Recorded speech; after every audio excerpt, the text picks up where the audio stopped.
ஹலோங்க. சிட்டிக்கு நம்ம தேங்கட ஃபெஸ்டிவல் தான் பார்க்க போகிறோம். When your cold husband hates you part 14. போன பாட்டு அதோட கம்ப்ளீட் பண்ணியிருந்தேன்னா 2 பேரும் ஒன்றா கார்டனில் படுத்திருந்துருப்பாங்க. அதுக்கப்புறம் வெயில் அடிக்குதுன்னு வாயனை மறுபடியும் இந்த தேங்க் பையன் ஹாலுக்குள்ளே தூக்கிட்டு வந்து ஹால்லையும் விரித்து அவங்க பாட்டுக்கு படுத்துட்டு இருந்திருப்பாங்க. கதவெல்லாம் திறந்து போட்டு வாயன் தேங்கே பார்த்துட்டு இருந்திருப்பா. அதோடு இந்த பாட்டை வந்து கம்ப்ளீட் பண்ணியிருந்தேன்.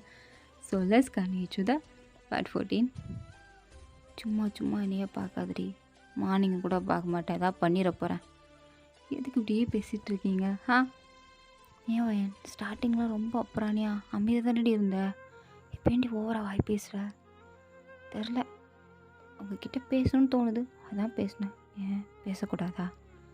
வாயை மூடு நீ தயவு செஞ்சு அப்படின்னு 2 பேரும் ஏதோ ஒன்று பண்ணிகிட்ருக்காங்க. அப்போ தான் கரெக்டாக என்னடா வீட்டுக்கு கதவை திறந்துருக்கே, அண்ணனையும் அண்ணியும் காணமே அப்படின்னு வாயனோட அண்ணன் பொண்டாட்டி வந்து எட்டி பார்க்குறா. பார்த்தா இப்படி இவங்க 2 பேர் படுத்துருக்கிறத பார்த்து உடனே திரும்பிட்டு, டே அண்ணா என்னடா பண்ணிகிட்டு இருக்கா அப்படின்னு ஒரு சவுண்டு தான். வாயனா ஐயோ அப்படின்னு அடிச்சு பிடிச்சி எழுந்துச்சு. தேவன் உங்கள் தங்கச்சி வந்திருக்கா, இவளுக்கு ஒரு நேரங்கால வர்றதுக்கு அவார்டு கிடக்குறா. நம்ம தூங்குவோம். அவங்க விளையாடுறீங்களா? எந்திரிங்க. அவள் என்ன நினைப்பா? அவள் எதுவும் நினைக்க மாட்டா. அடியே போயிட்டு கொஞ்சம் கழிச்சுப்பா, செருப்பு பிஞ்சிரும்டா. அண்ணன் கூட பார்க்க மாட்டேன். ஒழுங்கா நீங்கள் 2 பேரும் இடத்த காலி பண்ணுங்க. ஏய் இது என் வீடு, என் பொண்டாட்டிடி, நாங்கள் எங்கேனாலும் படுப்போம், உனக்கு என்னடா வந்துச்சு அப்படின்னு அவன் கேட்குறான். அவள் பார்க்குறா. அட பாவி, கல்யாணம் பண்ணுன்னு சொல்லும் போதெல்லாம் என்னாலாம் பண்ண முடியாது அப்படின்னு அப்படி சீன் போட்டிங்க. கல்யாணம் புதுசெல்லாம் எப்படி இப்படிலாம் பண்ணீங்க, இப்போ என்னன்னா 2 ஒட்டிக்கிச்சிங்களே அப்படின்னு அவள் அப்படியே புலம்புறா. தயவு செஞ்சு 2 பேரும் அந்த கோலத்துலேருந்து எந்திக்கிறீங்களா? பார்க்க முடியலை, நேரடி பார்க்க சொன்னான் அப்படின்னு அவன் இன்னும் வாயனை தான் பிடிச்சி கிளிட்டு இருக்கான். வாயனா சும்மா இருங்க அப்படின்னு அவனை தள்ளி விட்டுட்டு வாங்க அப்படின்னு கூப்பிட்றா. அப்போ தான் திரும்பியே பார்க்குறான். வேன் அண்ணி என்ன வேறு மாதிரி போகுது போல், போல் ரொம்ப சந்தோஷமாக இருக்கு போலையே. அப்பெல்லாம் இல்லை அண்ணி, நீங்கள் வேறு, வாங்க உள்ள வாங்க. இப்போ தான் தூங்கி எழுந்த போல். ஆமாம், நைட்டு வெளியே படுத்துருந்தோம். என்னது? ஒன்றும் இல்லை. என்னமோ சொல்ல வந்தி, என்ன சொல்ல வந்த சொல்லு. அது ஒன்றும் இல்லை, நேற்று நைட்டு நானும் என் பொண்டாட்டி கார்டனில் படுத்திருந்தோம், அதை தான் அவள் சொல்ல வந்தா. இல்லை வாயனா அப்படின்னு வாயனோட கணத்தில் கிஸ் பண்ணிட்டான். பாட்டுக்கு ரெஸ்ட் ரூம் போயிட்டான். வாயனா கேட்டிங்கல்ல அதான் அப்படின்றா. சரி நடக்கட்டும். இந்தா உனக்காண்டி ஃப்ரூட்ஸ் வாங்கிட்டு வந்தேன். நீ எங்கே அழுதுட்ருப்பியோ, எங்கள் அண்ணன் உன்னை ஏதோ திட்டானோ அடிச்சிட்டானோன்ற பயத்தில் ஓடி வந்தேன். கான்வெகேஷனுக்கெல்லாம் கூப்பிட்டு போக மாட்டான், உட்காந்து அழுதுட்ருப்பா, நம்ம தான் சமாதானப்படுத்தணும் அப்படின்லாம் யோசிச்சுட்டு வந்தேன். ஆனால் இங்கே வந்து பார்த்தா தானே தெரியுது, அவன் கூட்டிகிட்டு போயிருக்கான், நீ டிகிரி வாங்கியிருக்க அப்படின்னு. வேற இன்னும் நடத்துங்க. ஐயோ நீங்கள் வேறு, அப்போல்லாம் ஒன்றுமே இல்லை. ஒன்றும் இல்லாமையா? வாயன் சும்மாலாம் சொல்லக்கூடாது. ஐயோ அண்ணி விடுங்க அப்படின்னு வாயன் அப்படியே சிரிச்சிட்டே, உங்களுக்கு என்ன வேணும், காஃபி போட்டு கொடுக்கவா அப்படின்னு காஃபி போட்டு கொடுத்துட்ருக்கா. ஃபேஸ்லாம் வாஷ் பண்ணிவிட்டு அவங்களும் வாங்கி போடுற காஃபியை குடிச்சிட்டு, உன்னோட காஃபி அவ்வளோ சூப்பராக இருக்குது. நான் எவ்வளவோ காஃபி ஷாப்பில் காஃபிலாம் டேஸ்ட் பண்ணியிருக்கேன், பட் உன்னோட காஃபி வேறு லெவலில் போடுற. ஆனால் என்ன, என் அண்ணுக்கு தான் இதை குடிக்கிறதுக்கு கொடுத்து வைக்கலை. ஏன் அப்படி சொல்கிறீங்க? ஏன்னா அவனுக்கு தான் காஃபியே பிடிக்காதே, அவன் தான் குடிக்க மாட்டானே, அதான் அவனுக்கு கொடுத்து வைக்கல இவ்வளோ டேஸ்ட்டான காஃபியை குடிக்கிறதுக்கு அப்படின்னு சொல்லிட்டு இருக்கும்போது வாயின் கையில் காஃபி வச்சுருந்துருப்பா. அதை வேகமாக தேங்க வாங்கி குடிக்கிறான். குடிச்சிட்டு, சூப்பராக போட்டிருக்குடி, இது உண்மையாக காஃபியா என்ன அப்படின்னு கேட்குறான். வாயின் ஷாக் ஆகி பார்த்து, ஏங்க இது காஃபிங்க, இது போய் இதுக்கு குடிச்சிங்க, துப்புங்க. எவ்வளோ சூப்பராக இருக்குது, துப்ப சொல்கிற குர்ரி. ஐயோ தயம் குட்டுங்க. இது நீங்கள் நினைக்கிற மாதிரி சாக்லேட் மில்க் ஷேக்கோ இல்லை ஸ்ட்ராபெரி மில்க் ஷேக்கோ கிடையாது. காஃபி உங்களுக்கு பிடிக்காதே, அதெல்லாம் நல்லா தான் இருக்குது அப்படின்னு அவன் வாங்கி குடிக்கிறான். அவள் தங்கச்சிக்கா, அடே நான் எத்தனை வாட்டி காஃபி போட்டு குடின்னு கொடுத்துருப்பேன், அப்போல்லாம் நீ என்ன சொல்லுவேன், எனக்கு காஃபி பிடிக்காது, நீ போட்டு கொடுத்தாலும் சரி, எங்கள் அம்மா போட்டு கொடுத்தாலும் சரி, யார் போட்டு கொடுத்தாலும் சரி, இந்த காஃபியை நான் தொட்டக்கூட மாட்டேன் அப்படின்னு டயலாக்லாம் விடுவேன். இப்போ மட்டும் என்ன உன் பொண்டாட்டி போட்டதை வாங்கி குடிக்கிற? நான்லாம் இது வரைக்கும் வாங்கி போட்டு காஃபி குடித்ததே கிடையாது. காஃபி குடிக்க மாட்டேன்னு தான் அவன்கிட்டையும் சொல்லியிருக்கேன், கேட்டுப்பாரு. இன்றைக்கி நீ தான் ஓரா பேசின, வாங்கி போட்டிருக்க காஃபி நல்லா இருக்கு, எனக்கு குடிக்க கொடுத்து வைக்கலன்னு. அதை சும்மா டேஸ்ட் பண்ணி பார்த்தா செம்மையாக போட்டிருக்கா, உண்மையாக எனக்கு பிடிச்சிருக்கு, செல்லாம் போட்டால் எனக்கு எல்லாம் பிடிக்கும் அப்படின்றாவா. எனக்கா இது நம்ம புருஷன் தானா, இது தேங்க தானா, இப்போ தான் பேசுகிறாரே அப்படின்னு தேங்க தான் பார்த்துட்ருக்கா. தேங்க காஃபி குடிச்சிட்டு வாயனை பார்த்து கண்ணடிக்கிறான். வாயன் சிரிச்சுட்டு, உண்மையாக நல்லா இருக்காத என் காஃபி. நீ போட்டுலே சொல்லும், நீ போட்டாலே நல்லாயிருக்கும். எதுக்கு நீ ஓவர் ஐஸ் வைக்கிறீங்க? ஐஸ்லாம் வைக்கலையே, நான் ஏன் உனக்கு ஐஸ் வைக்க போகிறேன்? நான் ஐஸ் வைக்காமலே நீ உருகுவேன்னு எனக்கு நல்லா தெரியும் அப்படின்றான். என்ன சிரிச்சிட்டே. உங்களுக்கு ஆஃபீஸுக்கு டைம் ஆகலையா அப்படின்னு சொல்லும் போது அப்போ தான் டைமை பார்க்குறான். ஐயோ எனக்கு மீட்டிங் இருக்குடி அப்படின்னு வேகமாக கிளம்பி போயிட்டுருக்கான். வாயின்னு பார்த்து சிரிச்சிட்டே. நினச்சேன் இவர் இப்படி தான் பண்ணுவார் அப்படின்னு. தினமும் இதே வேலையாக போச்சு அப்படின்னு தேங்க பாட்டுக்கு அவசரமாக கிளம்பிட்டு இருக்கும்போது வாயன் தான் அவனோட ஃபோனு, பர்ஸு, கீ எல்லாத்தையும் எடுத்து கையில் கொடுக்குறா. அவனும் வாங்கிட்டு பாய்டி சொல்லும் அப்படின்னு வாயனோட கணத்தில் கிஸ் பண்ணுறான். அப்போ வாயன் தேங்கோட கையை பிடிக்கும்போது தேங்க அப்படியே ஒரு செகண்ட் திரும்பி பார்த்து என்ன அப்படின்னு ஒரு லுக் விடுறான். வாயனும் மறந்துடாமல் பிரேக்ஃபாஸ்ட் சாப்பிடுங்க ஓகேவா? இல்லை நான் பிரேக்ஃபாஸ்ட் நீ லஞ்ச் ஆஃபீஸ்க்கு எடுத்துகிட்டு வா சரியா? பிரேக்ஃபாஸ்ட் நான் சாப்பிட்டுக்கிறேன் வெளியே. இல்லை தேங்க நான் பிரேக்ஃபாஸ்ட்டும் ஐயோ டைம் இல்லடி பாய்டி அப்படின்னு மறுபடியும் வானோட கணத்தில் கிஸ் பண்ணிவிட்டு அவளை டைட்டாக ஹக் பண்ணிவிட்டு அங்கேருந்து குடுகுடுன்னு ஓடிட்டுருக்கான். இதெல்லாம் பார்த்து தங்கச்சிக்கு தான் ஹார்ட் அட்டாக்கே வந்துடும் போல். ஏன் வாயன் நான் உங்ககிட்ட ஒன்று கேட்கவா? கேளுங்க. என்ன? இல்லை எனக்கும் சொல்லித்தாயேன். என்ன சொல்லித்தரணும்? ஆக்சுவலாக உங்ககிட்ட தான் நானே நிறைய கற்றுக்கிருக்கேன். நான் என்ன உங்களுக்கு சொல்லித்தரணும்? என்ன கேட்குறீங்க? எனக்கு புரியலையே. இல்லை எங்கள் அண்ணனை எப்படி ஆட்டி வச்சிருக்கே, அதுக்கு என்னத்தை நீ பயன்படுத்தின? ஏன்னா உண்மையை சொல்லணுன்னா தேங் ஸ்டில் இப்படி கிடையவே கிடையாது. அவன் வேறு மாதிரி. அவன் ரொம்பவே ஒரு டாக்ஸிக்கான டைப். இந்த மாதிரிலாம் அவன் சாஃப்டாக பேசுவான், க்யூட்டாக நடத்துப்பான், காஃபிலாம் குடிப்பான் அப்படிங்கிறத நான் கனவுல கூட யோசிச்சு பார்த்தது கிடையாது. Oh my God. பட் நீ எப்படி உன்னால் முடிச்சு? எப்படி தேங்க இப்படி மாற்றின? இந்த சீக்ரெட் எனக்கும் சொல்லிக்கூட. இது சீக்ரெட்லாம் இல்லை. அப்புறம் என்ன? அப்புறம் என்னன்னா இது ஆக்சுவலாக ஒன்றுமே இல்லை. போய் சொல்லாத, சம்திங் இருக்குது அப்படி தானே? எனக்கு நல்லா தெரியும். ஏதாவது சொல்லி கொடுவேன். நீ எப்படி எங்கள் அண்ணன் இப்படி மாற்றினேன்? ஐயோ எனக்கே தெரில. அது ஏதோ சொல்லுவாங்களே காலப்போக்கில் எல்லாம் மாறுன்னு, அதே மாதிரி தான். டைம் போகிற போக்கில் அவரும் மாறிட்டார், நானும் மாறிட்டேன். எனக்கும் ஃபஸ்ட் அவரை பிடிக்காது, அவருக்கும் ஃபஸ்ட்டு எனக்கு பிடிக்காது. சொல்லப்போனால் என்னை விட அவருக்கு எனக்கு சுத்தமாக பிடிக்காது.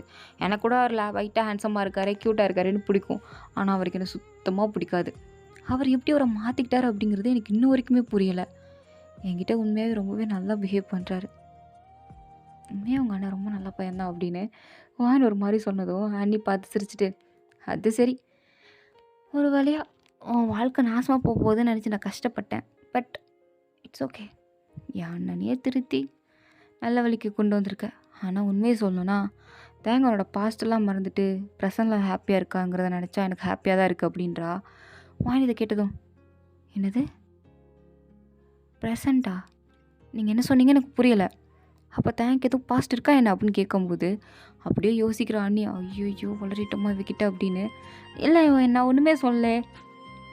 இல்லை நான் நோட் பண்ணேன். நீங்கள் என்னமோ சொன்னீங்களே, என்ன சொன்னீங்க? ஒன்றும் இல்லை உனக்கு தான் ஏதாவது தப்பாக கேட்டிருக்கோம்.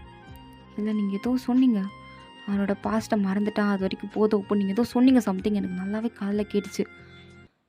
அது என்னன்னு கொஞ்சம் சொல்ல முடியுமா? என்ன அந்த பாஸ்ட்? ஒன்றும் இல்லை வாயன் அப்படின்னு சொல்லிட்டு அவங்க அங்கேருந்து போயிட்டாங்க. பட் இருந்தாலும் வாயனுக்கு தோண்டிகிட்டே இருக்காது, என்னவா இருக்கும் அப்படின்னு யோசிச்சுட்டு பிரேக்ஃபாஸ்ட் ரெடி பண்ணி அவன் பாட்டுக்கு சாப்பிட்டுட்டு இருக்கா. இங்கே தேங்க ஆஃபீஸுக்கு அவன் பாட்டுக்கு அறக்க பறக்க பிரேக்ஃபாஸ்ட் சாப்பிட்டுட்டு இருக்கான். அப்படியே செக்ரட்டரியாக பின்னாடி ஒரு மாதிரி பார்த்துட்டு, சார் என்ன நீ என்ன நீங்கள் பிரேக்ஃபாஸ்ட் சாப்பிட்லையா? உனக்கு என்ன கண்ணு தெரியலையா? சாப்பிட்டுட்டு தானே இருக்கேன், அதையும் அறக்க பறக்க சாப்பிட்றீங்க. நீங்கள் ஆஃபீஸ்க்கு வந்தது ஆக்சுவலாக லேட்டு தான். அப்போ உங்கள் ஒய்ஃப் உங்களுக்கு எதுவும் சமைச்செல்லாம் கொடுக்கலையா? அப்படியே வெறுவகத்தோடு அமுச்சிட்டாங்களா? அதான் இப்படி சாப்பிட்றீங்களா? உண்மையாகவே உங்கள் ஒய்ஃப் கொஞ்சம் மோசம்தான் இல்லை? நானாக இருந்திருந்தால் உங்களுக்கு 5 மணிக்கு சமைச்செல்லாம் கொடுத்துருப்பா அப்படின்னு ஓவராக பேசுகிறா. தேங்க அப்படியே பார்க்குறான் அவளை மேலே எங்கேயும் பார்த்துட்டு. உனக்கு என்ன வேணும்? எதுக்கு வாயின் கொஞ்சம் கெட்டவ அப்படின்ற மாதிரியே என்கிட்ட ட்ரை பண்ணுற? உனக்கு என்ன வேணும்? நான் எத்தனை வாட்டி தான் சொல்கிறது, எனக்கு நீங்கள் தான் வேணும். நான் உங்களுக்கு செகண்ட் ஒய்ஃபாக கூட இருக்கிறேன்னு ஓகே சொல்லிட்டேன்.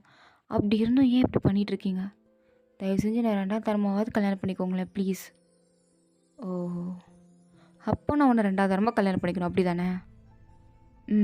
ஆமாம் பண்ணிக்கோங்க. சரி இரு, ஒரு 2 days இரு, உன்னை கல்யாணம் தானே பண்ணிக்கணும், பண்ணுறேன், அதுக்கு முன்னாடி ஒன்று பண்ணுறேன் அப்படின்னு சொல்லிட்டு போகிறான். செக்ரட்டரிக்கா ஒரு மாதிரி சந்தோஷமாக இருக்குது. என்னது இது? இவரா? இவரா இப்படி சொல்றாரு? அப்போ எனக்கு ஒரு கல்யாணமா அப்படின்ற மாதிரி அவள் கனவெல்லாம் கண்டுட்ருக்க. தேங்காய் அப்படியே மீட்டிங்கெல்லாம் அட்டன் பண்ணுறான். செம்ம டயர்டாயிட்டான். பிரேக்ஃபாஸ்ட் வேறு ஒழுங்காக சாப்பிட்ருக்க மாட்டானா. ஒரு மாதிரி தலையெல்லாம் வலிக்க ஆரம்பிச்சிருச்சு. அப்படியே மீட்டிங்லாம் முடிச்சுட்டு ஒரு மாதிரி டயர்டாக தான் அவனோட ரூமுக்கு வரும்போது செக்யூரிட்டி நல்லா நோட் பண்ணியிருந்திருப்பா தேங்க ரொம்பவே டயர்டாட்டான் அப்படிங்கிறத. ஸோ அவன் என்ன பண்ணுறான்னா தேங்கிட்ட போய், என்னாச்சு சார், பார்க்குறதுக்கே ரொம்ப டயர்டாக இருக்கீங்க. மீட்டிங்கில் எல்லோரும் உங்களை போட்டு கிளிகளையும் கிழிச்சாங்களே, நானும் நோட் பண்ணேன். நோட் பண்ணிடல அப்போவே நோட்ஸ்லாம் எடுத்து கொடுக்க வேண்டியதானே, வாய் பார்த்துட்டு இருந்தியா? ஐயோ அதானே, இவர்கிட்ட 4 வார்த்தை நல்லதாக பேசவே முடியாது, உடனே கத்திடுவார். ஏன் தான் அப்படி இருக்காரோ. ஆனாலும் க்யூட்டில், ஆமாம் க்யூட் தான். அது நான் உங்களை பார்த்துட்டு அப்படியே மீமாரி நின்றுட்டேனா, அதனால் எனக்கு தோணலை. என்கிட்ட இந்த மாதிரிலாம் பேசாத சரியா, வாய மூடு. சரி, நான் வேணா உங்களுக்கு ஹெல்ப் பண்ணவா? நீ எனக்கு ஒன்றும் பண்ண வேண்டாம். தயவு செஞ்சு என் கேபினை விட்டு வெளில போறியா? என்னை டென்ஷன் ஆக்காத. ஐயோ சார், நான் உங்களோட பர்சனல் செக்ரட்டரி, உங்களுக்கு புரியுதா? உங்களுக்கு என்னன்னாலும் நான் தான் பார்த்தாகணும். ஸோ இப்போ உங்களுக்கு டயர்டாக இருக்குல்ல, நான் உங்களுக்கு சில் பண்ணுறேன் அப்படின்னு அவன் நேராக போய் தேங்கோடக்கு தலையில் போய் ஹெட் மசாஜ் பண்ணுறாளாம்மா. அவனோட புருவத்தை போய் ஒரு மாதிரி பண்ணுறா. பட் ஸ்டில் இது தேங்குமே ஒரு நல்ல ஃபீல் கொடுக்குது. அவன் ரொம்ப டயர்டாக இருந்திருப்பான், தலையும் பயங்கரமாக வலிச்சிருக்கும். ஆனால் இவ கொடுக்குற அந்த ஹெட் மசாஜ் வேணால் வந்து அவனுக்கு ரொம்பவே கம்ஃபர்டபுளாக ஃபீல் ஆகுது, ரொம்பவே ஃபீல் குட்டாக ஃபீல் பண்ணுறான். ஸோ அதனால் அவனும் எதுவுமே சொல்லாமல் ரிலாக்ஸாக உட்காந்துட்டான். இதை அவள் ரொம்ப அட்வான்டேஜாக எடுத்துகிட்டு ஷோல்டர் அமுக்கிறது, அந்த ஹெட் மசாஜ் நல்லா பண்ணுறது அப்படின்னு பண்ணிகிட்டு இருக்கும்போதே கேட்குறா, சார் நான் வேணால் லன்ச் ஆர்டர் பண்ணிட்டேன், அதுவும் வந்துருச்சு, நம்ம 2 பேரும் சேர்ந்தே சாப்பிட்லாமா? ஏன்னா லன்ச் டைம் ஆயிடுச்சுல, நீங்களும் சாப்பிட்ணுல்ல, நான் ஸ்பெஷலாக உங்களுக்காண்டி ஆர்டர் பண்ணியிருக்கேன், வந்துட்டுருக்கு அப்படின்னு சொன்னதும் தேங்காய் வானை கொண்டு வர சொன்னான் அப்படிங்கிற விஷயத்தையும் மறந்துட்டான். அவள் லன்ச் எடுத்து வர சொன்னமே அப்படின்ற தாட்டே அவனுக்கு இல்லை. சரி அப்படின்னு சொல்லிட்டான். ஒரு டயரில் அவள் பண்ணுற அந்த இதில் ஒரு தூக்கத்தில் அவன் சொல்லிட்டான். அவளை அதை அட்வான்டேஜாக எடுத்துகிட்டு சரி அப்படின்னு அவள் பாட்டுக்கு நல்லா மசாஜ் பண்ணிகிட்ருக்க. தேங்கும் நல்லா ரிலாக்ஸாக உட்காந்துட்டு இருக்கும்போது டெலிவரி வந்துடுச்சு. சாப்பாடும் எடுத்து வச்சுட்டாங்க. வச்சுட்டு அவங்களும் கிளம்பி போயிட்டாங்க. இன்னுமே தேங்காய் மசாஜ் பண்ணிட்டு தான் இருக்கா. அவனும் நல்லா போதும் அப்படிலாம் சொல்லவே இல்லை, நல்லா மசாஜ் பண்ணுறாளே அப்படின்னு அவன் நல்லா ஜாலியாக உட்காந்துருக்கான். அப்போ தான் கரெக்டாக வாயனும் ஆஃபீஸ்க்குள்ளே வரா. இது வரைக்கும் வாயன் வந்து இந்த மாதிரி வந்தது கிடையாது. ஸோ ஃபர்ஸ்ட் டைம் வரா. எல்லாரையும் சுற்றி முற்றி பார்க்குற, எல்லோரும் பார்க்குறாங்க. வாட்ச்மேன்லாம், யார்மா நீ? தேங்க்ஸ் சாரை பார்க்கணும், லஞ்ச் கொண்டு வர சொல்லியிருந்தாரு. தேங்க்ஸ் சார் ஒன்றும் லஞ்ச் கொண்டு வர சொல்லியிருந்தாரா? ஆமாம், ஆனால் ஆல்ரெடி அவங்களோட செக்ரட்டரி தான் லஞ்ச் ஆர்டர் பண்ணிட்டாங்களே, டெலிவரி போய் உள்ளே போய் டெலிவரி பண்ணிட்டானே, உங்களையும் கொண்டு வர சொல்லியிருந்தாரா என்ன? ஆமாம், கொண்டு வர சொல்லியிருந்தார். சரி அப்போ உள்ளே போங்க அப்படின்னு உள்ளே அமுச்சிட்டாங்க. ரிசப்ஷன் தான் 1008 கேள்வி கேட்குறாங்க. உங்களுக்கு அப்பாயின்மெண்ட் ஆர்டர் இருக்குது, அப்பாயின்மெண்ட்லாம் முள்ளெல்லாம் விட முடியாது அப்படின்னு சொன்னதும் வாயனா இப்போ நம்மளுக்கு கல்யாணம் ஆயிடுச்சுங்கிறத சொன்னாரா இல்லையா அப்படின்னு ஒரு மாதிரி முடிச்சுட்டே பார்த்துட்டு இருக்கும்போது, சரி ஏதோ ஃபுட் கொண்டு வந்திருக்கீங்க அப்படிங்கிறதுனால தான் நாங்கள் உள்ளே விடுறோம், சரியா பார்த்து போயிட்டு வாங்க அப்படின்னு சொன்னதும் அவங்களும் சரி கேபின் எங்கே இருக்குது அப்படின்னு வாயின் கேட்குறா. அதோ நேராக போய் லெஃப்ட்டில் திரும்புங்க இருக்கும், தேங்க்யூ அப்படின்னு அவளும் நேராக கேபின்குள்ளே தான் வரா. இப்போ நம்ம கதவை தட்டணுமா என்ன? ஆமாம், இது அந்த செக்ரட்டரி பிளேஸ் தானே, எங்கே அவளை காணோம்? சரி ஏதாவது ஒர்க் போயிருப்பா, லஞ்சுக்கு எங்கேயாவது வெளில போயிருப்பா அப்படின்னு இப்போ நம்ம கதவெல்லாம் தட்ட வேண்டாம், எப்படி பார்த்தா நமக்கு புருஷன் தானே, சும்மா திறப்போம் அப்படின்னு அவள் பாட்டுக்கு டப்புன்னு கதவை திறக்கிறா. செக்ரட்டரிக்கா கோவம் வந்துடுச்சு. மேனஸ் இல்லை, நீங்கள் பாட்டு கதவை திறந்துட்டு வரீங்க, யார் அது அப்படின்னு பார்க்கும்போது வாயன் அப்படியே பார்த்துட்டு ஷாக்காகி நிற்கிறா. என்ன 2 பேரும் பண்ணிகிட்ருக்காங்க அப்படின்னு மாதிரி பார்த்துட்டு இருக்கும்போது செக்ரட்டரியாக வாயனை பார்த்து வாயன் வந்திருக்கான்னு ஒரு வார்த்தை கூட சொல்ல. அவள் பாட்டுக்கு அவளை பார்க்காத மாதிரி அவள் பாட்டுக்கு நிற்கிறா அப்படின்னு தேங்க்கு கன்யூஸாக மெசேஜ் பண்ணிட்டே, உங்களுக்கு இது எப்படி ஃபீல் ஆகுது? ரொம்ப ரிலாக்ஸிங்காக இருக்கா, நல்லா இருக்கா? ரொம்ப நிம்மதியாக இருக்குது. நிஜமாவா? அவ்வளோ நல்லாவா இருக்குது? ஆமாம், உண்மையாகவே உன் கையில் என்ன மேஜிக் இருக்குன்னு தெரில, எனக்கு ரொம்ப ரிலாக்ஸிங்காக இருக்குது, ரெஃப்ரெஷிங்காக இருக்குது அப்படின்னு அவன் பாட்டுக்கு புகழ்ந்து தள்ளுறான். எனக்கு அப்படியே கண்ணெல்லாம் கலங்கி போய் பார்த்துட்ருக்க. சரி அப்போ நம்ம சாப்பிட்லாமா அப்படின்னு சொல்லும்போது அவனும் சாப்பிட்லாமே அப்படின்னு கண்ணை திறக்கிறான். கண்ணை திறந்து ஃபஸ்ட்டு ஃபுட்டை தான் பார்க்குறான். அதை பார்க்கும்போது தான் இதில் நான் வாயனை கொண்டு வர சொல்லியிருந்தேனே அப்படின்னு ஞாபகம் வருது. அந்த ஞாபகத்துக்கூடயே நிமிர்ந்து பார்த்தா அங்கே வாயன் நின்றுட்டுருக்கா, அதுவும் கையில் சாப்பாடோட. வாயனை பார்த்ததும், வாயன் நீ எப்போ வந்த அப்படின்னு எழுந்துச்சி நிற்கிறான். ஆனால் வாயன் எதுவுமே பேசாமல் அந்த லஞ்சை எடுத்து இந்த பக்கத்தில் இருக்க சோஃபாவில் வச்சுட்டு அவள் பாட்டுக்கு விறுவிறுன்னு வெளில போயிட்டுருக்கா. இவனும் பின்னாடியே வெளில போகலான்னு பார்க்குறதுக்குள்ளே இந்த செக்ரட்டரி கையை பிடிச்சிழுத்து, எங்கே போகிறீங்க? அதான் அவங்க போயிட்டாங்கல்ல, அவங்க நேராக வீட்டுக்கு தானே போகிறாங்க, வேறு எங்கே போகிறாங்க, நீங்கள் இங்கே இருங்க, நீ ஃபஸ்ட்டு கையை விடு, நான் போய் அவளை சமாதானப்படுத்துகிறோம். அவங்கள சமாதானப்படுத்தி நீங்கள் என்ன பண்ண போகிறீங்க தேவம்? சும்மா இங்கே நிற்கிறீங்களா? ஏய், நீ மூடிக்கிட்டு திங்கணுன்னா நீ தின்னு. என்ன கண்ட்ரோல் பண்ணுறது உனக்கு கிடையாது, சரியா? இதுக்கு மேலே நீ என்கிட்ட ஓவராக பண்ணிகிட்டு இருந்தேன்னு வச்சுக்கோயேன், அவ்வளோதான் சொல்லிட்டேன். நான் வேலையை விட்டே தூக்கிடுவேன் அப்படின்னு அவன் பாட்டுக்கு நேராக ஒருவருன்னு வந்துட்டுருக்கான்.